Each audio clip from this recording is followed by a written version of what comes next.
तो एपिसोड की शुरुआत होती है और लू टिंजी और लू लिंजुआन दोनों समझ गए होते हैं कि उस लड़की के पीछे जुआंग मेंग सेक्ट के लोग पड़े हुए हैं। तो दोनों उनका पीछा करके ये जानने की कोशिश करते हैं कि आखिर चल क्या रहा है। उधर फीमेल एम्प्रेस की मेड जुआंग मेंग सेक्ट के लोगों से बचकर भाग रही होती है और उनको चकमा देने की कोशिश भी करती है, रास्ता बदलकर और छुपकर पेड़ पे चढ़कर। पर वो पकड़ी जाती है उस सोल्जर्स के ग्रुप के लीडर के द्वारा। वो फीमेल एम्प्रेस की मेड को फायर गैनोडर्मा उसके हवाले करके अपनी जान बचा के भागने को बोलता है। तो फीमेल एम्प्रेस की मेड उसका मजाक बनाकर उसे मना कर देती है क्योंकि उसने पहले फायर गैनोडर्मा को ढूंढा था। इस बात को सुनकर उसके ऊपर जुआंग मेंग सेक्ट का एक सोल्जर हमला कर देता है और वो अपने पैरों से उसकी तलवार को पकड़कर उसे गिराकर उसे मार देती है। फिर कुछ और सोल्जर्स के हमला करने पे वो थोड़ी कोशिशों के बाद उन्हें भी मार देती है। फिर जब कुछ और सोल्जर्स उसे मारने के लिए आगे बढ़ते हैं तो वो हवा में जंप करके किक मार के उन्हें भी मार डालती है। वहीं दूसरी तरफ लू टिंजिया और लू लिंजुआन दोनों जंगल में जुआंग मेंग सेक्ट के लोगों का पीछा करते हुए पहुंच गए होते हैं, पर उनको पता नहीं चल पा रहा होता कि आखिर सब लोग कहाँ पे हैं। तो वो दोनों रुक कर वहीं पर आवाजें सुनने लगते हैं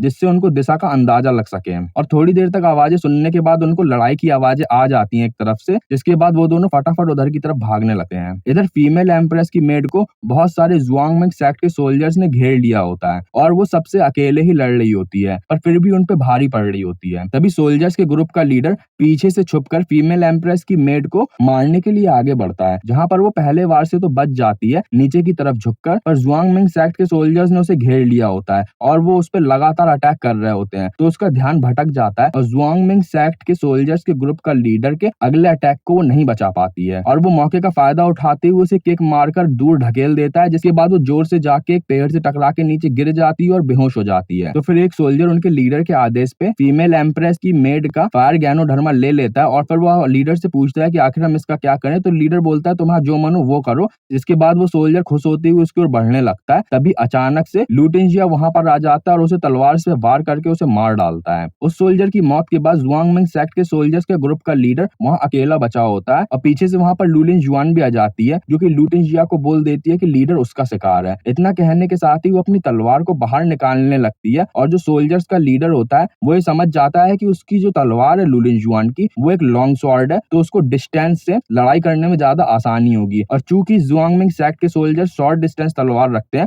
तो वो वहां पर एक डिसएडवांटेज में है। इतना सोचने के साथ ही वो ये सोचता है कि अगर वो तलवार पूरी तरह से बाहर निकालने से पहले ही उसे मार दे तो अच्छा रहेगा। और इतने के साथ ही वो लू लिंजुआन को मारने के लिए आगे बढ़ता है, पर तभी लू लिंजुआन उल्टा उसे ही मार डालती है क्योंकि उसकी तलवार तो पिछली बार टूट गई थी मास्टर यांग से लड़ाई के दौरान, जिसकी वजह से उसकी तलवार भी अब एक छोटी तलवार बन गई थी। फिर दोनों फीमेल एम्प्रेस की मेड के पास जाते हैं जहां पर लू लिंजुआन लू टिंजिया से उसका हाथ बटाने को बोलती है ताकि वो दोनों मिलकर मेड की मदद कर सकें। तभी लू टिंजिया की नजर वो फायर गैनोडर्मा को देख के बहुत ज्यादा आश्चर्यचकित रह जाता है। तभी लू लिंजुआन उससे पूछने लगती है उस फायर गैनोडर्मा के बारे में, इतना ज्यादा रेयर क्यों है, जिसपे लू टिंजिया उसे बताता है कि फायर गैनोडर्मा सदियों में सिर्फ एक बार निकलता है और वो भी इतना ज्यादा ताकतवर होता है कि चोटें भर सके, जिंदगी बढ़ा सके और अगर कोई मरने से सिर्फ कुछ पल की दूरी पे भी हो तब भी वो उसे जिंदा कर सकता है। ये हजारों सालों में खिलने वाले कमल से भी ज्यादा रेयर है। तभी वहीं पीछे फीमेल एम्प्रेस की मेड को हल्के हल्के होश आने लगता है, तो वो छुपके से तलवार उठाकर लू टिंजिया पे पीछे से हमला कर देती है और लू टिंजिया उसके पेट में एक जोरदार किक मार के उसे दूर ढकेल देता है, जहां वो किक इतनी ज्यादा स्ट्रांग होती है कि उसके मुंह का मास्क भी हट जाता है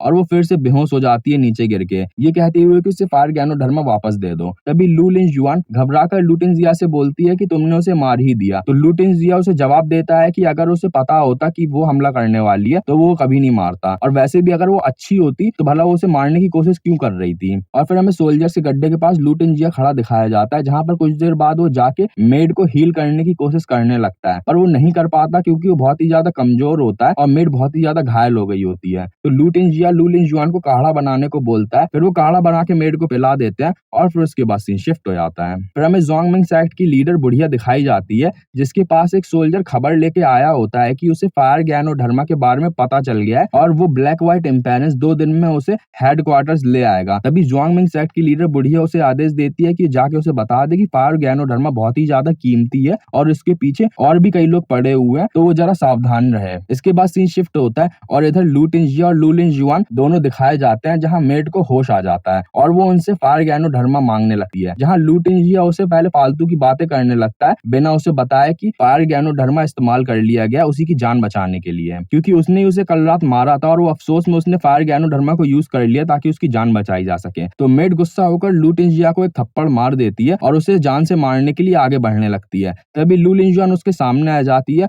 और उसे बताती है कि कल उन लोगों ने उसकी जान बचाई थी जुआंगमिंग सेक्ट के लोगों से, और फिर भी उसने छुपकर उसके मुंह बोले बड़े भाई को मारने की कोशिश करी और उस खुद को बचाने की कोशिश में उसके मुंह बोले भाई ने उसे मार दिया और फिर उसकी जान भी बचाई, क्योंकि उसे बहुत ज्यादा अफसोस हो रहा था। वो इतनी ज्यादा घायल हो गई थी कि उसकी जान बचाने के लिए उसे फायर ज्ञानोधर्मा का इस्तेमाल कर लिया। अब अगर उसे फायर ज्ञानोधर्मा अपनी जान से भी ज्यादा प्यारा है तो वो उसे अपने अंदर से बाहर निकाल ले। जिसके बाद मेट गुस्सा होकर वहां से चली जाती है और लू टेंजिया हल्का अफसोस करता रह जाता है कि वो उससे उसका नाम पूछना तो भूल ही गया। तभी धीरे धीरे करके उनके अगल बगल स्मोक उनको घेरने लगती है और देखते ही देखते वो दोनों पूरी तरीके से स्मोक में घिर जाते हैं। तभी पीछे से बहुत सारे जुआंगमिंग सेक्ट के सोल्जर्स अपनी तलवारें उनकी ओर फेंक के उन्हें मारते हैं और लू टेंजिया लू लिंजुआन को पकड़कर नीचे जमीन में गिर जाता है। जमीन में एक दूसरे से लिपट कर गिरने की वजह से उनकी जान बच जाती है और उनकी तलवारें उनको ऊपर से पास कर जाती हैं। जिसके बाद उनकी तलवारें किसी बूमरैंग की तरह वापस से उन सोल्जर के हाथ में आ जाती हैं। इसके बाद लू टेंजिया और लू लिंजुआन दोनों अपनी अपनी तलवारें बाहर निकाल के लड़ाई के लिए तैयार होकर खड़े हो जाते हैं और फिर इसी के साथ साथ एपिसोड खत्म हो जाता है।